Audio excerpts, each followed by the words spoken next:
My dear brothers sisters, आज हम बात करेंगे रियाकारी के बारे में, यानी कि दिल के अंदर इखलास का होना और रियाकारी का ना होना। नबी करीम सल्लल्लाहु अलैहि वसल्लम की हदीस है इब्न माजा की, जहाँ पे आपने सहाबा को ये बात इरशाद फरमाई कि क्या मैं तुम्हें उस चीज़ के बारे में ना बताऊँ जिसका डर मुझे तुमसे दज्जाल के फितने से भी ज़्यादा है। तो सहाबा ने फरमाया या रसूल अल्लाह ज़रूर बताइए। तो आपने कहा ये वो छुपा हुआ शिर्क है, यानी कि जब एक इंसान नमाज के लिए खड़ा होता है और फिर अपनी नमाज को खूबसूरत बना लेता है सिर्फ इसलिए क्योंकि वो चाहता है कि लोग उसको अच्छा समझें। अल्लाह सुब्हान तआला कुरान मजीद में इरशाद फरमाते हैं ऐसे लोगों के बारे में, अल्लज़ीना हुम अन सलातिहिम साहून अल्लज़ीना हुम युराऊन, यानी ये वो लोग हैं जो कि लेजीनेस से नमाज की तरफ जाते हैं और दिखावे की नमाजें पढ़ते हैं। तो माय डियर ब्रदर्स सिस्टर्स, असल में रियाकारी है क्या? रियाकारी के बारे में नबी करीम सल्लल्लाहु अलैहि वसल्लम की बाज़ रिवायात में ये बात भी आती है कि ये एक ऐसा छुपा हुआ शिर्क है जो कि एक अंधेरी रात में एक काला पत्थर और काली चूंटी जो उस पर चल रही हो, इससे ज़्यादा छुपी हुई चीज़ है कि जब ये इंसान के अंदर पैदा हो जाती है तो पता ही नहीं चलता कि इंसान जो है कोई अमल कर रहा है, लेकिन वो अल्लाह के लिए नहीं कर रहा, वो लोगों के दिखावे के लिए कर रहा है। और ये जो रियाकारी है ये राह से निकला, यानी दिखावे से निकला है। तो असल में रियाकारी का मतलब ये नहीं है कि लोग आपको देख रहे हैं, रियाकारी का मतलब ये है कि आप लोगों को देख रहे हैं। यानी मिसाल के तौर पर एक इंसान जो है वो किसी बाग में नमाज पढ़ रहा है और उसको कोई भी नहीं देख रहा, तो लेकिन अगर वो इस बात से कॉन्शियस है ना कि मुझे लोग देख रहे होंगे, तो फिर ये डेफिनेटली रियाकारी के अंदर आता है। तो ये कॉन्शियसनेस डेवलप होना अपने अंदर कि लोग मेरे बारे में क्या सोचेंगे। सो मिसाल के तौर पे कोई शख्स अगर कुरान मजीद की तिलावत करता है इसलिए कि लोग मेरी वाह वाह करें, तो ये रियाकारी है। कोई शख्स दीन की दावत और तबलीग करता है इसलिए कि मुझे लाइक्स मिलें, लोग मुझे अप्रिशिएट करें, लोग मेरी वाह वाह करें, ये रियाकारी है। अगर कोई शख्स अल्लाह की राह में माल खर्च करता है इसलिए कि लोग कहें कितना अल्लाह की राह में देने वाला है, ये भी रियाकारी है। कोई शख्स हाथ में हर वक्त तस्बीह लेके फिरता है और एक मिस्कीन से शक्ल बना लेता है कि लोग कहें माशाल्लाह कितने नेक शख्स है ये भी रियाकारी है। हत्ता कि एक शख्स अपने ऊपर सिंपलिसिटी इख्तियार करता है सिर्फ इसलिए कि लोग कहें कि बड़ा सिंपल आदमी है, ये भी रियाकारी है। तो असल मकसद ये है कि जो भी आपकी इबादत है वो अल्लाह के लिए होनी चाहिए। जैसा कि अल्लाह ताला कुरान मजीद में इरशाद फरमाते हैं कि इन्ना सलाती व नुसुकी व महयाया व ममाती लिल्लाहि रब्बिल आलमीन, कि यकीनन मेरा जीना मरना सब कुछ अल्लाह के लिए, तो हर इबादत जो है वो खालिसतन अल्लाह के लिए होनी चाहिए। अब सवाल ये पैदा होता है कि रियाकारी क्या नहीं है। रियाकारी ये नहीं है कि अगर आप स्पोर्ट्स में किसी के साथ कम्पीट करते हैं और आपको जीतने का शौक है या आपकी डिबेटिंग स्किल्स अच्छी हैं, कोई भी दुनियावी परसूट में अगर आप किसी के साथ कंपटीशन करते हैं तो ये रियाकारी में नहीं आता। रियाकारी में ये आता है जो काम दीन के लिए किया जाए और उसमें बजाय अल्लाह के लिए नियत होने के इंसानों के लिए नियत बनाई जाए, ये असल मसला है। दीन में कोई भी काम अगर हम चाहते हैं कि हमारा अमल कबूल हो जाए, उसके लिए हालत ईमान में होना ज़रूरी है, उस काम का शरीयत के मुताबिक होना ज़रूरी है और नियत का सही होना ज़रूरी है। जैसा कि हदीस में आता है, सही बुखारी की पहली हदीस है, इन्नमल अमालु बिन्नियात, अमाल का दारोमदार जो है वो नियत पर है। तो आपकी नियत का ठीक होना भी बहुत ज़रूरी है और अमल का सही होना भी बहुत ज़रूरी है। यानी अगर नियत ठीक है अमल ख़राब है तब भी मसला, अगर अमल ठीक है नियत ख़राब है तब भी मसला। तो इसलिए नियत भी ठीक होगी खालिस अल्लाह के लिए और अमल जो आप कर रहे हैं वो भी शरीयत के मुताबिक होना चाहिए, तब जाके अमाल जो है वो अल्लाह की बारगाह में कबूल हो जाते हैं। अब साइंस क्या है, यानी कि एक इंसान को कैसे मालूम हो कि मेरे अंदर रियाकारी आ रही है? दो साइंस आपको बताता हूँ। एक तो ये कि जब इंसान अकेला हो तो नेक अमाल करने में लेजी हो जाए, यानी laziness and lack of action when you are alone. और जब कंपनी में होते हैं लोगों की तो फिर एकदम से मोटिवेशन हो जाती है कि जी अब तो नेक काम करने चाहिए क्योंकि लोग सारे आ गए ना बीच में। दूसरी चीज़ क्या है कि अपने नेक एक्शंस को इंक्रीज कर देना जब आपकी तारीफ की जा रही है, और जब आपकी तारीफ नहीं हो रही तो आप नेकियां छोड़ देते हैं। इसका मतलब ये हुआ कि आप नेकी जो था वो तारीफ के लिए कर रहे थे।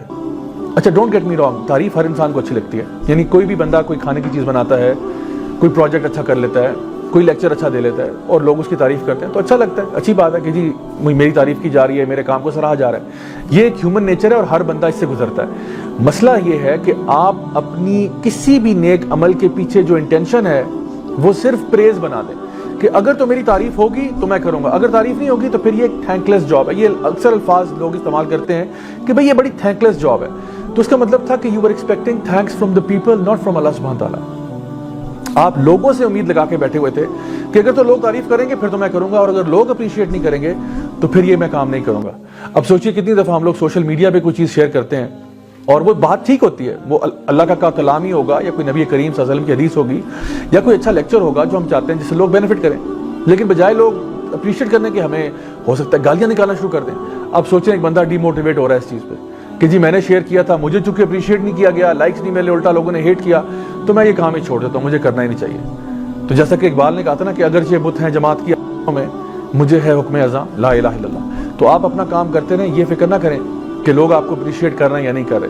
تو اپنے اندر سے لو آف پریز کو نکال دیں, فیئر آف بلیم کو نکال دیں, اور ڈیزائر فار ورلڈلی بینیفٹ اس کو نکال دیں, اور fear of hate from people اور ہارم فرام پیپل اس کو بھی نکال دیں.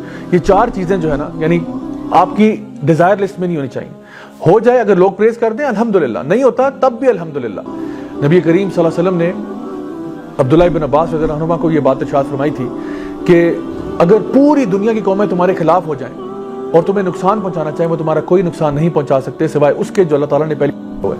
اور اگر پوری دنیا کی قومیں اکٹھی ہو جائیں اور تمہیں کوئی فائدہ پہنچانا چاہیں تو وہ تمہیں کوئی فائدہ نہیں پہنچا سکتے سوائے اس کے جو اللہ تعالیٰ پہلے لکھ چکے. اس لیے انسان کو نا لوگوں سے بے نیاز ہو جانا چاہیے کہ میں لوگوں کے بارے میں کنسرن نہیں ہوں, ایز لانگ ایز اللہ میرے سے راضی ہے. ہمارے علماء کہا کرتے تھے کہ اخلاص کا مطلب یہ ہے کہ آپ لوگوں کے اوپینین کو نا بچوں کے اوپینین جیسا سمجھیں, یا چونٹیوں یا چھوٹے جانور کے اوپینین جیسا سمجھیں. یہ آپ کو اہمیت دینی چاہیے کہ لوگ کیا کہیں گے اس کو. اگر کام ٹھیک ہے, اللہ کی شریعت کے مطابق ہے اور نیک بات ہے, تو آپ بالکل کریں, لوگوں سے کریں, ہاں اچھے انداز میں کریں, احسن طریقے سے کریں, لیکن کبھی بھی حق بات کو چھپانا یا نیکی کو چھوڑنا اس وجہ سے کہ جی لوگ کہیں مائنڈ نہ کر جائیں, یہ نہیں ہونا چاہیے. تو شیطان کے 2 ٹریپس میں آج آپ کو بتا رہا ہوں. ایک ٹریپ یہ ہے کہ انسان ریاکاری اپنے عمل میں لے آئے, یعنی نیک اعمال کے پیچھے ریاکاری کو لے آئے. یا پھر شیطان کا ایک اور ٹریپ یہ ہے کہ وہ آپ سے نیک عمل نہیں کرواتا اس ڈر سے کہ کہیں ریاکاری نہ ہو جائے. یعنی ایک انسان جو ہے وہ دعوت کرنا چاہتا ہے, اللہ کے دین کی بات پھیلانا چاہتا ہے, اس کو پتہ ہے کہ اللہ تعالیٰ قرآن مجید میں ارشاد فرماتے ہیں کہ کنتم خیر امت اخرجت للناس تأمرون بالمعروف وتنہون عن المنکر وتؤمنون باللہ, کہ تم بہترین امت ہو جو لوگوں کے لیے بھیجے گئے اس لیے کیونکہ تم امر بالمعروف کرتے ہو, نیکی کا حکم دیتے ہو اور برائی سے روکتے ہو. تو اب وہ نیکی کا حکم نہیں دینا چاہ رہا کیونکہ اس کو ڈر یہ کہ کہیں یہ ریاکاری میں نہ آ جائے. تو my dear brothers and sisters, آپ کبھی بھی اس ٹریپ میں نہ پھنسیے گا. آپ ضرور نیک کام کریں, ہمیشہ نیک کام کریں, ضرور کریں, ضرور کریں, بس اپنی نیت کو ٹھیک کر لیں. تھوڑی دیر کے لیے سوچئے, کانشیسلی سوچئے کہ کیا یہ کام میں اللہ کے لیے کر رہا ہوں یا کیا یہ کام میں کسی اور وجہ سے کر رہا ہوں کہ لوگوں کی اوپینین کی وجہ سے یا کوئی اور اس میں ایسپیکٹ بیچ میں داخل ہو گیا. تو اپنے دین کو اللہ کے لیے خالص رکھنا یہ بہت ضروری ہے. ایک قسم کی رعایت جو کہ بہت ضروری ہے وہ یہ ہے کہ اگر کوئی شخص آپ سے یہ پوچھے کہ آپ نے فلاں فلاں گناہ کیا ہے, تو اس کیس میں آپ آرام سے کہہ دیں کہ نہیں کیا, کیونکہ اپنے گناہوں کو ایڈورٹائز کرنا یہ دین کی روح کے خلاف ہے. تو اگر کوئی شخص آپ سے پوچھتا ہے کہ کیا آپ سگریٹ پیتے ہیں, اور اگر آپ پیتے بھی ہیں تو پھر آپ کو کہنا چاہیے کہ نہیں پیتا, ٹھیک ہے. یا کوئی اگر آپ سے یہ کہتا ہے کہ جی میں آپ فلاں فلاں گناہ کر چکے ہیں, تو آپ کہیں میں نہیں کرتا, کیونکہ یہ دین کا اصل یہ ہے کہ آپ گناہوں کو پروپیگیٹ نہ کریں. تو آپ اس لیے اس کو یہ نہیں کہہ رہے کیونکہ آپ بڑا ہولی بننا چاہ رہے ہیں یا بڑا ایک پائس پرسیپشن کریٹ کرنا چاہ رہے ہیں, اس وجہ سے نہیں. آپ اس لیے کر رہے ہیں کیونکہ اگر آپ گناہوں کو ایڈورٹائز شروع کر دیں گے تو کیا ہوگا کہ معاشرے کے اندر گناہ پھیلنا شروع ہو جائے گا اور لوگ سمجھیں گے کہ بڑی نارمل سی بات ہے, ہر بندہ ایک گناہ کر رہا ہے. تو ہمیں اپنے گناہوں پر پردے ڈالنے ہیں, کیونکہ جو شخص اپنے گناہوں پہ پردے ڈالتا ہے اللہ تعالیٰ بھی پھر اس کے گناہوں کے اوپر پردے ڈال دیتا ہے.